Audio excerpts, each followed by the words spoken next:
बिहारी नाम का एक अमीर आदमी था। वो बस ट्रैवल एजेंसी चलाता था।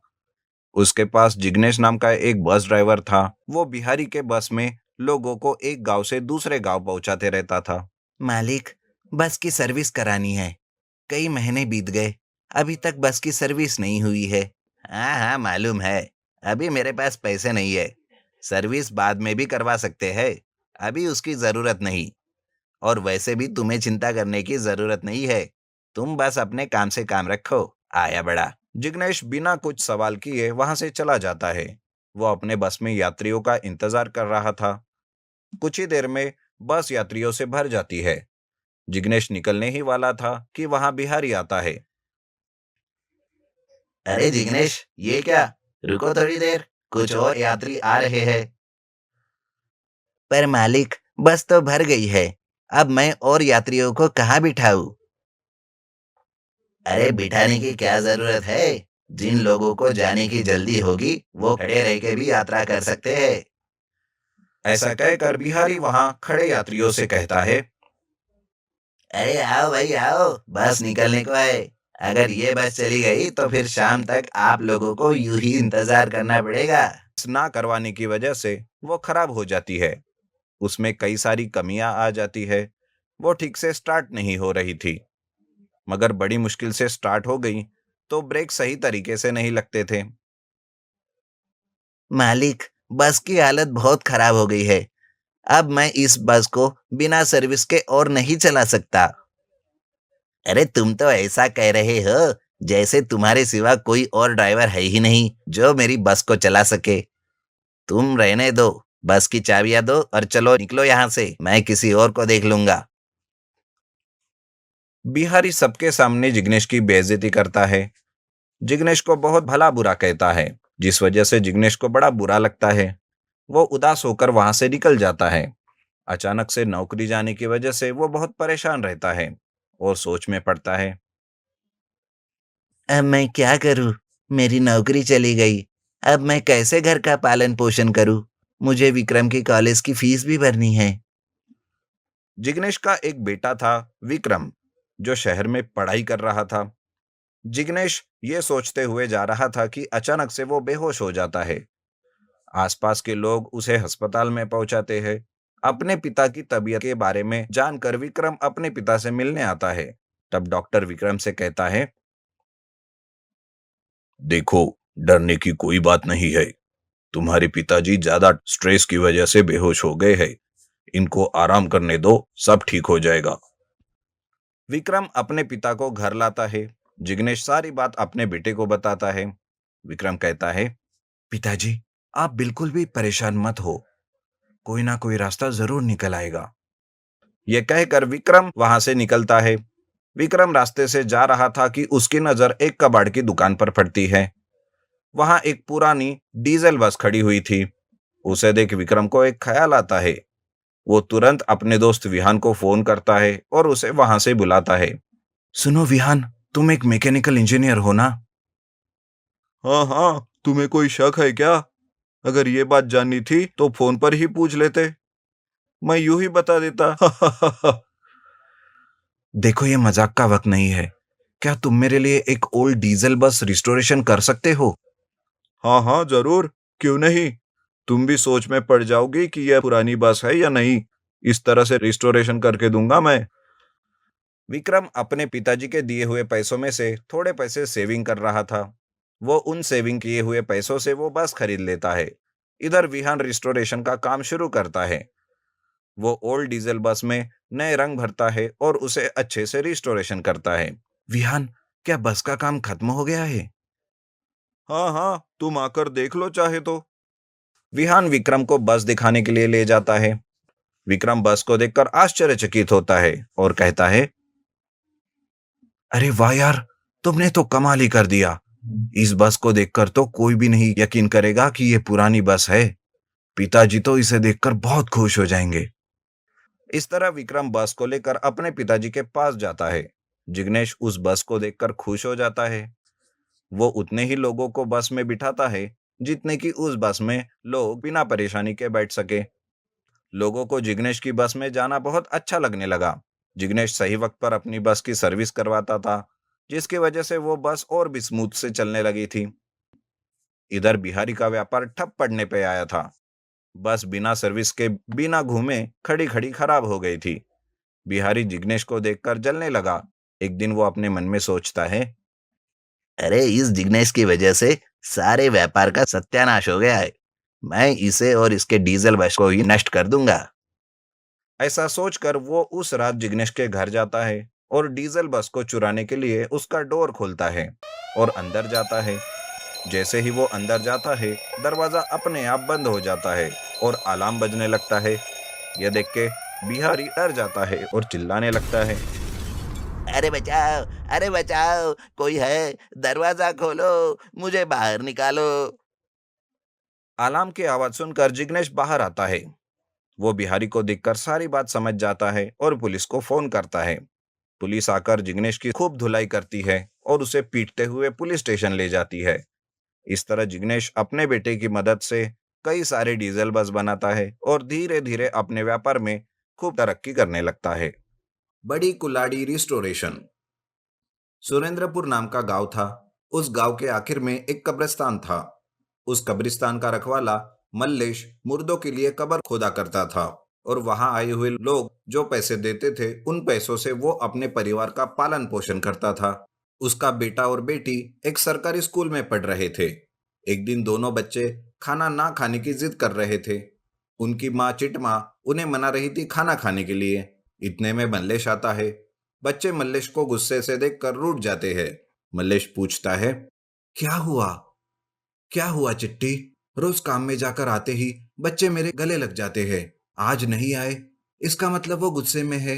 ये बात मैं जान गया। क्यों, सही है ना? मैं तुमसे बात नहीं करूंगा, जाओ यहाँ से। अगर तुम चाहते हो कि मैं तुमसे बात करूं, तो मुझे 500 रुपए दो, तभी मैं तुमसे बात करूंगी, नहीं तो नहीं। ये हुई ना बात। तुम हो मेरी असली बेटी। मैं भी जब तक मेरे हाथ में पैसे नहीं आते, तब तक गड्ढा नहीं खोदता। और यहाँ तुम कह रही हो कि जब तक मैं पैसे नहीं दूंगा तुम बात नहीं करोगी। ठीक है बेटी, ये बताओ कि तुम्हें पैसे क्यों चाहिए? बच्चे गुस्से से बिना बात किए अंदर कमरे में चले जाते हैं। यह देख मल्लेश अपनी पत्नी से पूछता है, क्या बात है चिट्टी, बच्चे क्यों रुठ गए हैं? वो लोग 1,000 रुपए मांग रहे हैं। कमरे में गए बच्चे चुपके से दरवाजे के पीछे खड़ा होकर ये सुन रहे थे कि पिताजी उनके 1,000 रुपए के लिए क्या कहेंगे। इस बात को मल्लेश जान लेता है और वो कहता है, क्या? 1,000 रुपए? इसका मतलब है मुझे एक दिन में गांव में 4 गड्ढे खोदने होंगे, तब जाकर 1,000 रुपए मिलेंगे। वैसे उन लोगों को इतने पैसे की क्यों जरूरत है? वो बच्चों को स्कूल में टूर पर ले जा रहे हैं। एक बच्चे के 500 रुपए मांग रहे हैं। अच्छा अच्छा, ये बात है। तो हमारे बच्चे उस टूर पर जाना चाहते हैं, क्यों बच्चों? हाँ पिताजी। ऐसा कहकर दोनों बच्चे मल्लेश के पास भाग कर आते हैं। मल्लेश बच्चों को 1,000 रुपए देने का वादा करता है। बच्चे खुशी से अपने साथियों के साथ टूर पर जाने का सोचते हैं कि अचानक से बारिश शुरू हो जाती है। एक हफ्ता बीत जाता है। एक भी मुर्दा नहीं था। बच्चे भूख के मारे तड़प रहे थे। यह देख मल्लेश बहुत उदास हो जाता है। हे शिव जी, आपका ही भरोसा है, मुझे कोई मार्ग बताइए। ऐसा कहकर वो शिव जी से प्रार्थना करता है कि एक आदमी छाता पकड़े हुए मल्लेश के घर आता है और मल्लेश को पुकारता है और कहता है कि उसका पिता मर गया और मल्लेश को गड्ढा खोदना है। मल्लेश उस आदमी को हाँ कर देता है। वो आदमी मल्लेश को पैसे देकर वहां से चला जाता है। मल्लेश उस बारिश में ही गड्ढा खोदने लगता है। उस गड्ढे में उसे एक पुरानी जंग लगी हुई कुल्हाड़ी मिलती है। वो उस कुल्हाड़ी को लेकर घर आता है। उसकी पत्नी कुल्हाड़ी देखकर कहती है, ये खराब हुई कुल्हाड़ी का क्या करोगे? रहने दो चिट्टी, इस कुल्हाड़ी को ठीक करवाकर मैं जंगल जाकर लकड़ियां काट लूंगा और उन्हें बेचूंगा। एक काम पर ही रहने से पैसे नहीं मिल रहे हैं। उसकी पत्नी को भी वो बात ठीक लगती है। एक दिन मल्लेश वो कुल्हाड़ी लेकर गांव के बाहर एक छोटा सा डेरा डाले हुए कुल्हाड़ी बेचने वाले के पास जाता है। मल्लेश उस आदमी को उस मिट्टी में मिली हुई कुल्हाड़ी को दिखाता है। इस कुल्हाड़ी को ठीक करना है भाई। वो आदमी उस कुल्हाड़ी को लेकर उसे गर्म करता है और उस पर हथौड़े मारने लगता है। जैसे ही वो मारता है, उस कुल्हाड़ी पर लगा हुआ जंग निकल जाता है और वह सोने के रंग में चमकने लगती है। जैसे जैसे वो आदमी उस कुल्हाड़ी पर मारता जाता है, उसमें से पैसे आने लगते हैं। वो दोनों उस कुल्हाड़ी को आश्चर्यचकित होकर देखने लगते हैं। जैसे वो हथौड़े से मार रहा था, पैसे आ रहे थे। तो पैसे बांट लेते हैं, ये बात तुम किसी से मत कहना। ऐसा कहकर मल्लेश उस आदमी से वादा लेता है। उन पैसे और कुल्हाड़ी को लेकर वो घर आता है और सारी बात अपनी पत्नी को बताता है। बस कुछ ही दिनों में मल्लेश एक नई गाड़ी और घर खरीद लेता है और वो कब्रिस्तान की रखवाली का काम छोड़ देता है। गांव वाले ये सब देखकर आश्चर्यचकित होते हैं। कब्रिस्तान की रखवाली करने वाले के पास इतने पैसे कहाँ से आ गए, ऐसा कहकर लोग बातें करने लगते हैं। मल्लेश किसी को कुछ नहीं बताता। गांव वाले भी इस बात को छोड़कर अपने अपने कामों में लग जाते हैं। एक बार मल्लेश के घर में दो चोर आते हैं और पैसे देने वाली कुल्हाड़ी को देखकर उसे चुरा कर भागने की कोशिश करते हैं। तब अचानक से वो कुल्हाड़ी एक कंकाल में बदल जाती है और हंसने लगती है। यह देख दोनों डर के मारे भाग जाते हैं। जादुई इलेक्ट्रिक साइकिल। हस्तिनापुर नाम के गांव में मदन नाम का कुरियर बॉय रहता था। वो अपनी साइकिल पर घूमते हुए लोगों को कुरियर पहुंचाता था और आए हुए उन पैसों से वो अपने माता पिता की देखभाल करता था। उनके माता पिता मदन की शादी करना चाहते थे। वो कावेरी नाम की एक लड़की को देखने जाते हैं। कावेरी उन्हें पसंद आती है। कावेरी मदन से बात करने के लिए कहती है। शादी से पहले अगर एक दूसरे के विचार जान लेंगे तो अच्छा होगा कहकर माता पिता भी मान जाते हैं। आपने कहा आपका नाम मदन है? हाँ कावेरी, कहो मुझसे क्या बात करना है? मेरे बारे में क्या जानना चाहती हो? मुझे सिगरेट दारू पीने जैसी कोई भी आदत नहीं है। देखो मदन, मैं इलेक्ट्रिक इंजीनियरिंग में पढ़ती हूँ और तुम हो कि 10th क्लास भी पास नहीं हुए हो और ऊपर से कुरियर बॉय की नौकरी कर रहे हो। कोई चोरी तो नहीं कर रहा हूं ना कावेरी। भगवान ने जो रास्ता बताया है, ईमानदारी से वही कर रहा हूं और जो मेरे पास है उसमें खुशी से जी रहा हूं। मेरे लिए ये काफी नहीं है मदन। मेरी बीवी अच्छी पढ़ी लिखी है कहकर तुम शान से लोगों से कह सकते हो, पर मेरा पति एक कुरियर बॉय है, ये मैं नहीं कह सकती।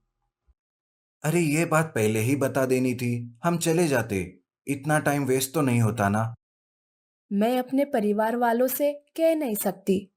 तुम ही कह दो कि मैं तुम्हें पसंद नहीं हूं और यहाँ से चले जाओ। मदन सारी बात समझ जाता है और लड़की पसंद नहीं है कहकर अपने माता पिता को लेकर वो घर आ जाता है। उसके माता पिता उसे पूछते हैं कि लड़की अच्छी थी, दोनों की जोड़ी भी बहुत अच्छी लग रही थी, तो क्यों तूने मना कर दिया? मदन सारी बात उन्हें बताता है और उदास होता है कि उसके माता पिता उसे तसल्ली देते हैं। दिन ऐसे ही गुजर रहे थे। एक दिन मदन का दोस्त रवि और मदन दोनों साइकिल पर जा रहे थे। अरे यार, अगर ये साइकिल पेट्रोल से चलती तो कितना अच्छा होता। अरे भाई, क्यों ऐसी बातें करते हो? पेट्रोल का दाम आसमान को छू रहा है। लोग बहुत परेशान हैं। अगर साइकिल भी उससे चलने लगी तो हम जैसे लोगों का क्या होगा? अच्छा चल, पेट्रोल से नहीं तो बिजली से चलती तो कितना अच्छा होता। फुल चार्जिंग रखने के बाद हम जहां जाना चाहे वहां जा सकते, जिससे मिलना चाहे उससे मिल सकते, कुछ भी कर पा सकते। रवि की बातें मदन के मन में घर कर जाती है। बहुत सोच और मेहनत से मदन बिजली से चलने वाली साइकिल बनाता है और वो पहले से भी तेजी से घूमते हुए लोगों को कुरियर पहुंचाता है। सारे गांव में उसके पास जो मैजिकल इलेक्ट्रिक साइकिल है उसके बारे में पता चलता है। ये बात जानकर कावेरी मदन से मिलती है। अरे आप फिर से क्यों आई हो? मुझे आपसे एक बात करने का मन हो रहा था, इसीलिए आई हूँ। कहिए क्या बात है? मेरे पास ज्यादा वक्त नहीं है, बहुत सारे काम है। सारा गांव तुम्हारे बारे में बात कर रहा है, क्या वो सच है? जो इलेक्ट्रिक साइकिल तुम्हारे पास है, क्या तुमने उसे बनाया है? हाँ हाँ, मैंने ही बनाया है। क्या तुम्हें भी चाहिए? हाँ चाहिए, एक नहीं बहुत सारी। हम उन्हें एक शॉप खोल कर बेचते हैं। अगर इलेक्ट्रिक साइकिल का नाम देखकर बेचे तो उतनी सेल नहीं होंगी। तुम इसे एक मैजिकल इलेक्ट्रिक साइकिल में बदल दो, तब मैजिकल इलेक्ट्रिक साइकिल का नाम देकर बिजनेस करेंगे।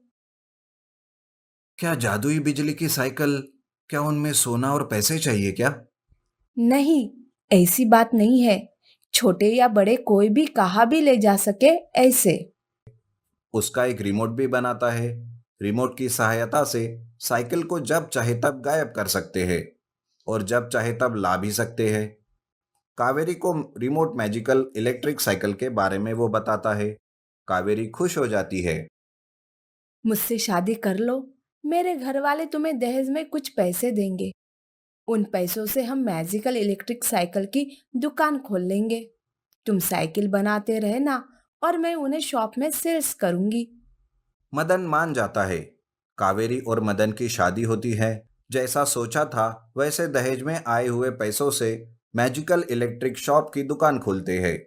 मदन मैजिकल इलेक्ट्रिक साइकिल बना रहा था और कावेरी उन्हें शॉप में रखकर सेल कर रही थी।